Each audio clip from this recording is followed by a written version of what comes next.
With 2025 literally around the corner, it's time for me to talk about what my New Year's resolutions are going to be. So starting with one thing I don't have a lot of control over, I would really like to get to 500 subscribers in 2025. If you are watching and you're liking things, please make sure you're subscribed. Maybe recommend to a friend who might also enjoy these kinds of videos. If it doesn't happen, it doesn't happen, but I would love if we were at 500 subscribers because I really want to start like a Fable book group together with y'all. With that Fable book group, I'd want to do like some monthly live discussions with everybody here on this side of the channel, and maybe even like a mid-month read along where we all read the book together and sort of catch up. And I really would just like to have enough subscribers where I could consider doing some more live streams. Another thing I want to do that I don't have a lot of control over is I want to help my friend publish her book. I won't go into details, but I have been really pushing her to publish it. I know she's done writing it, but as far as like actually releasing it or planning any of that, we can only do as fast as she's ready to make that happen. And she's got a lot of other things going on in her life, but I just want to make sure I'm there to support her and help her where I can. And the rest of this I'm going to do like a personal review, so I'll be starting some things, stopping some things, and continuing. One thing I'll be starting is catching up on written book reviews. I used to provide pretty long written reviews, and because I have like lost steam for so long, I actually created sort of like a long form template so that I could fill things out and apply them universally across the board. And I've kind of been going through Storygraph and looking at books that I've read that have less than 500 reviews, and I've decided that I'm going to prioritize adding my review to that mix on those books specifically. And I also want to start making anticipated read shorts. I think I just want an opportunity to like spotlight some books that are coming out this year that I'm excited or interested in keeping an eye on, but I don't feel like that kind of content is worth a whole video. So I'm thinking like maybe occasionally on Sundays I'll have like an anticipated releases kind of short come out. And I also want to start adding a Kindle Unlimited refresh moment, which is something that Izzy from Happily For Now does all the time. I think it would be really good for me to start because even though you get 20 different books you could take out with Kindle Unlimited, a lot of times I'm keeping an eye on what's like new within Kindle Unlimited and taking those popular famous authors or those big book talk reads and downloading them immediately, even though I have no intention to read them. But then they go off Kindle Unlimited, right? And there's significant pressure on me to keep them in my downloads until I get to the point where I read them, because who knows if they'll ever come back on Kindle Unlimited. But like real talk, I'm probably never gonna read those books, and just like the more pressure there is, the more everything fills up, the less likely I am to ever get to them, you know? So it would be good for me like once every 3 months, 4 months to have a moment where I like look at all of that, explain what's on the KU and what's going off, what's staying on, what my upcoming projects are gonna be just generally. I think it would be a fun, easy moment and good for me and my reading. More reading vlogs. So it's really hard for me to film real time and give like off the cuff updates. And I do just want to be like a little bit more spontaneous and fun with some of my work. So I think reading vlog might be a good format for me to sort of recommit to. I don't always love the filming process, but I do generally like the editing process on these. You know, it gives me an opportunity for music, and a lot of times I'm like sitting with the dogs reading, and that means that I capture a lot of fun little moments of them on film. It's just cozy, cute content and like gives a sort of day in the life of someone reading, sort of accurately representing the hobby. And I want to be a better community member as a whole. I feel like I really fell off with commenting on other people's videos this year, and I just want to be more consistent, even if it's only like leaving a smiley face or a thumbs up. I don't know, I feel self-conscious about it or whatever. And beyond like leaving more comments on videos, I want to participate in more like reading challenges. I did do the Love in the Night paranormal romance readathon this past fall, and it was one of the most fun things I did this year on BookTube. So luckily for me, I'm probably going to get a chance to participate in that again in the spring, since we're going to do a Southern Hemisphere cozy reading vlog too. But I just need to find more readathons like this that have me like excited that I can participate in. I need to be just a little bit more planned with what I'm doing to make that happen. So then things I want to stop doing this year. I want to stop stressing the analytics of my channel so much. Once a week, I do like write it down so that visually I can see the difference from week to week, which I think looking just once a week is what would be appropriate for me. But sometimes like if I'm stuck mid-project or if I'm not doing anything else, I'll just keep scrolling and looking at the views. I think it takes a lot of my mental attention and time away from other things I love to do. Really, I feel like in 2024 I hit maximum capacity of how-to tutorials on filming, sound, working special features features in Final Cut Pro. In fact, I even went over to tutorials about CapCut, which is a thing I don't use, but which gave me ideas about how to implement things in Final Cut Pro. I don't think I can do any more with the knowledge base I have until I perfect some techniques that I've already sort of picked up. And I think the true solution for my channel is just to keep making things and experimenting and having fun. And to go with this, I want to stop having expectations on how well a video will do. This is going to be a lot harder for me than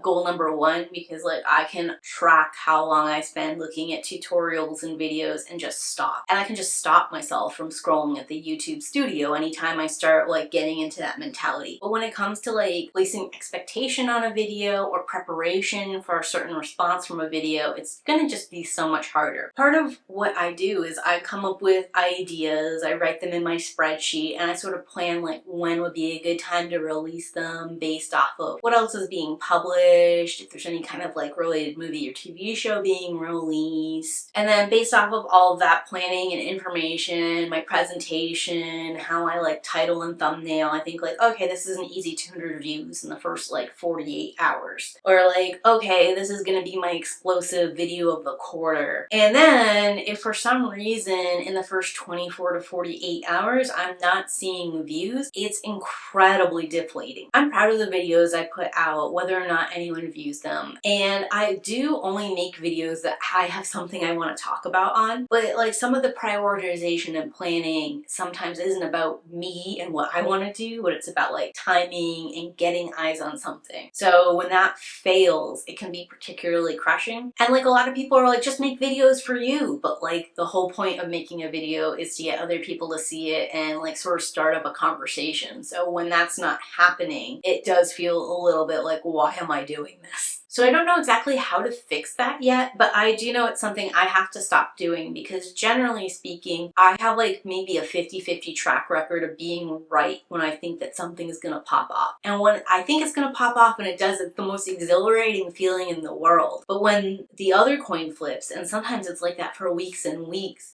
it's just hard. And then I have to sit down and like reset expectations and stuff. It's a whole process that I could just save so much time and emotion in my life if I could let this go. And I want to stop overcommitting and overscheduling myself. This is really like a behind the scenes kind of thing, but I had several plans for like very active video production times that just fell apart because it took me so much longer to read and make the pieces of a thing than I thought it would. Because I was like stuck in the sand, driving myself, trying to do these things, it also meant that I like was missing some of my regular upload times and regular video production as well. Like I love that I'm so confident. I take an idea, I think obviously I can do this, and I just like happy path my way down it. But I think it would be better if I took just a little bit of time and sketched out a timeline, how many hours something is realistically going to take me for each part, and like over pad that instead of under pad it, so that I'm more likely to execute on plans, so that I am less taken by surprise or like sort of rushing on the back end of some things. I also want to be more careful around holiday times or scheduled vacations, because there have been a couple of weeks this year where I knew like family was visiting me or friends were visiting me, so I wouldn't be doing any video production kind of things. I should have planned around those times and had like a backlist so I could have continued to post consistently. And same thing with like holiday time. Like Thanksgiving, I should have had 2 videos go out and I only had 1 because I couldn't quite plan enough around when family was coming to visit. And the solution there is really just me planning better and having a little bit more backlog in place so that everything is scheduled and ready to go for seamless transition. Like at this juncture, I know what it takes to do that. I'm just not doing it, and that's on me. And I want to stop dropping any hot takes or responding to drama or noise here in the YouTube sphere, which honestly I reduced this past year, and I'm proud of myself for that. But I think unless something like really big and glaring comes up, I want to completely drop off the face of those conversations. Just like me as a person, I don't do well with like these back and forth hot take conversation drama moments. I find it kind of tiring. I feel obligated to like find a lot of sources and stuff. And personally, I prefer a more thought out response to things, which sort of like doesn't work with the sort of quick turnaround you need for these kinds of videos. And on top of that, like half the time there's just not anything new for me to say. So then I feel a little bit like I'm just riding the algorithm, but like riding it to where? This isn't the regular content that I plan to do. Even if I wanted to, it would exhaust me to try. And unless there's something like dangerous that I actually feel obligated to speak out against, a little bit it feels like I'm making more noise and I'm contributing to the problem instead of me just sitting in my own lane and making the content that I want to exist out in the world. And it's a little bit of a two-parter because like on my personal end as a viewer, I plan not to click on so many like bookish dramas, YouTube, booktube kind of drama controversies either, unless it's presented specifically as news or unless it's a video essay that's like breaking down a phenomenon. I just don't want to be involved. And then lastly, I want to stop reading past the point where I realize a book isn't for me. And it doesn't really matter if this is a 3-star read or a 2-star read, I just don't want to waste my time with books that I don't like that much anymore. This is something I've struggled with my whole life. Like, I need resolution, so a lot of times even if I don't like something, I keep reading it just so I can get to the end.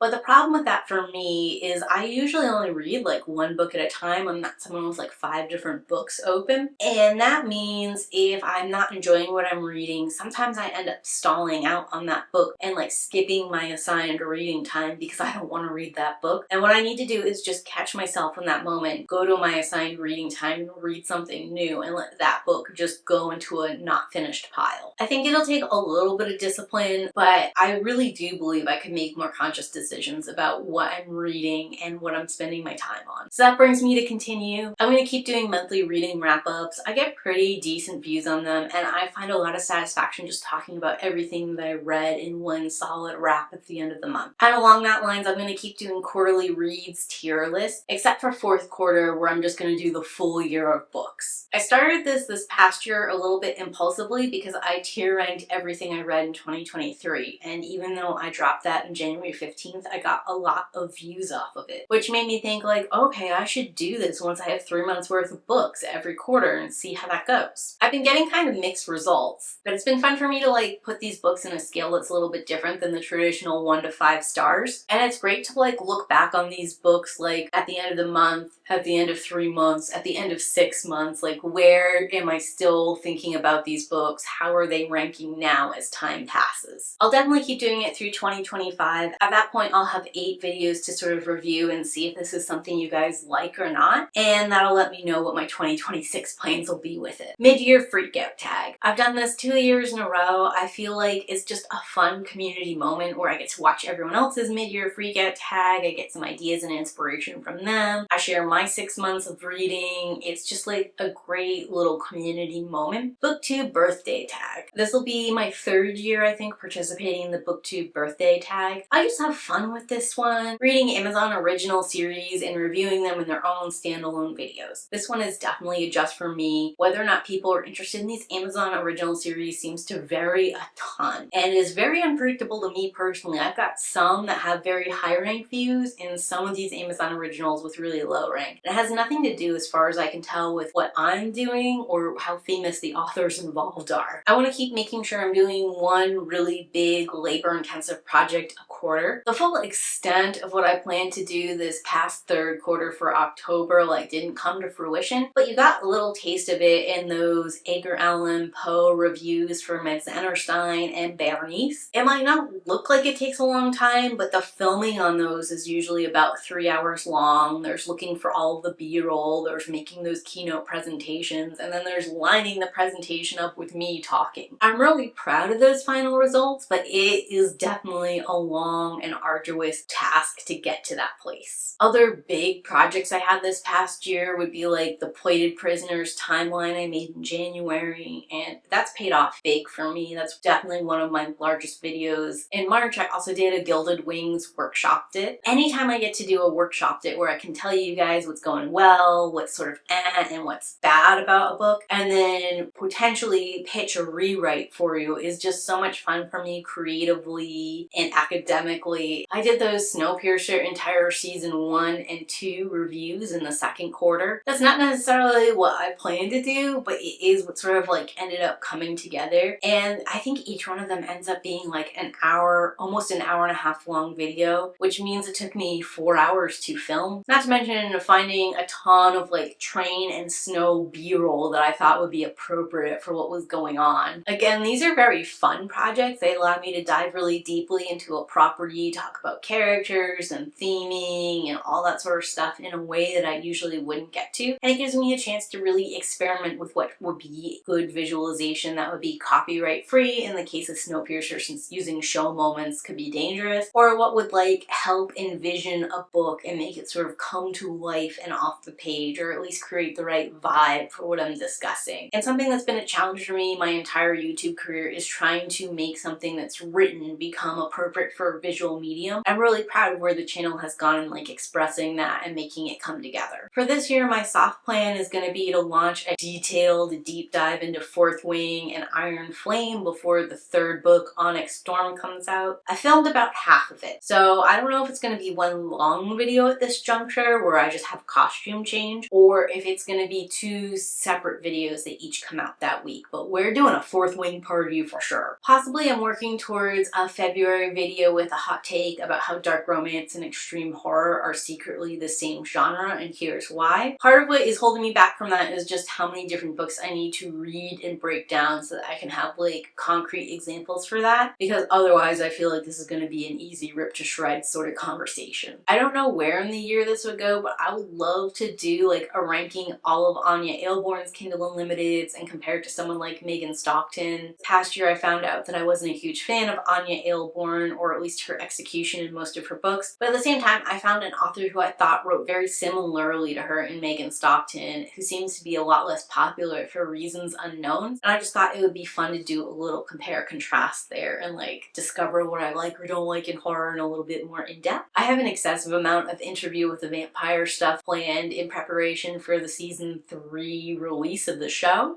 Some of it is book related, some of it is show related. You guys are gonna have to wait to see. I'm working on it now, even though we don't know when the season will be releasing, although tentatively I assume it's gonna be a fall release. I also want to create everything you need to know about Spark of the Everflame before the 4th book releases. This is partially for me because I read Spark of the Everflame, really enjoyed it, and right now I can't tell you much about it. I mean, I know who the main character is, I know who her love interest is, I sort of know where we left her off, but I just feel like there's a whole bunch of pieces that have already sort of fallen out of my memory. So I personally want to reread the series before we get there. And if I'm having this issue, and I usually have pretty decent memory when it comes to books, I feel like most people are. And I've also sort of started an outline talking about the Sandman TV show season 1 that I'd want to launch before Sandman season 2 comes out. Because there are quite a few accusations against Neil Gaiman, I'm not sure if I'm going to do this or not. I'm a little on the fence because it's specifically TV show related, and there's so many people that go into a TV show versus a book. So a little bit it's like, F the author, let's support directors, the show writers, the producers, the actors, the set designers of the show. And because I just think it's like a little bit of a funny, snarky video when it comes to perception of non-human characters in a more diverse light. So I can't quite let it go yet. We'll see how things develop with Neil Gaiman and all that, whether or not that's a feasible thing for me to do, or whether or not that would be in good taste. I have another like 3 or 4 big long video ideas that I could do and drop at almost any time and it would be appropriate. It's really just about having enough time to see these projects through, since they take so much effort, and like really stopping and committing to the ones that I decide to do. So right now I film most of my videos on Tuesdays, and it's a personal goal to film 3 videos each Tuesday. 2 of them go up within the week, and then that third one is kind of like a backlog saver. Honestly, I'd probably like to be doing 4 shorter long form videos on Tuesday, and then dedicating every other Thursday to like some kind of long form filming. It just takes me a long time to like set up the camera and get into costume and get everything situated in a way that it needs to. Of course, there are things that hold me back from doing longer form batch filming. If the dogs are being silly or very noisy or very active, it gets hard for me. Also, I do start to like lose my voice and or get a sore voice after a certain point in time in filming, and I just have other stuff I need to do around the house and that I need to make sure is the priority, which might mean that I have to cut filming off early so I can get that stuff done, or like start filming late if I,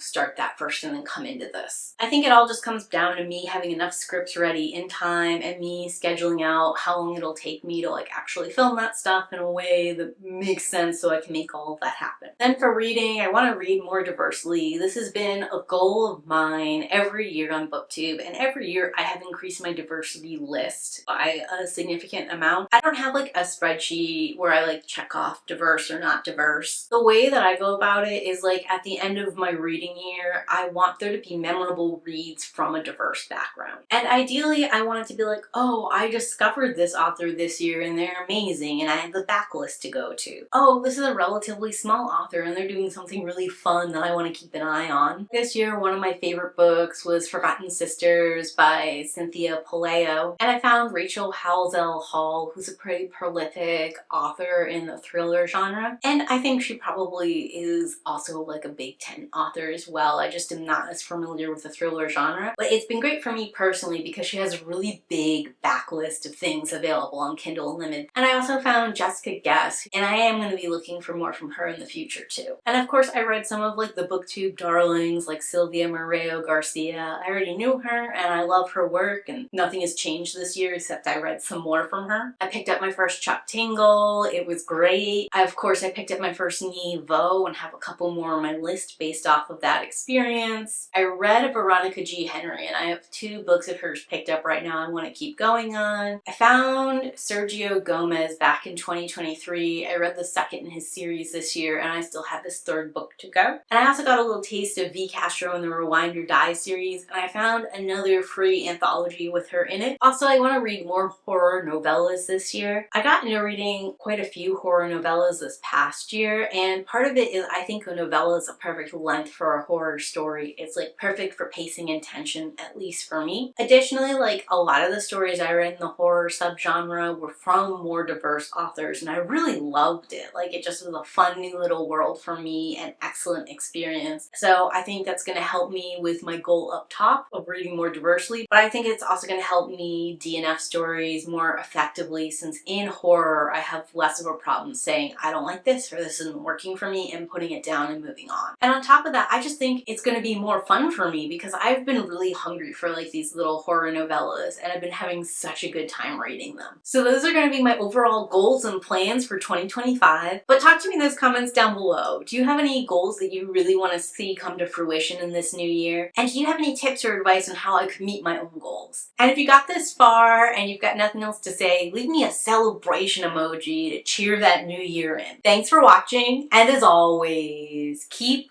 reading.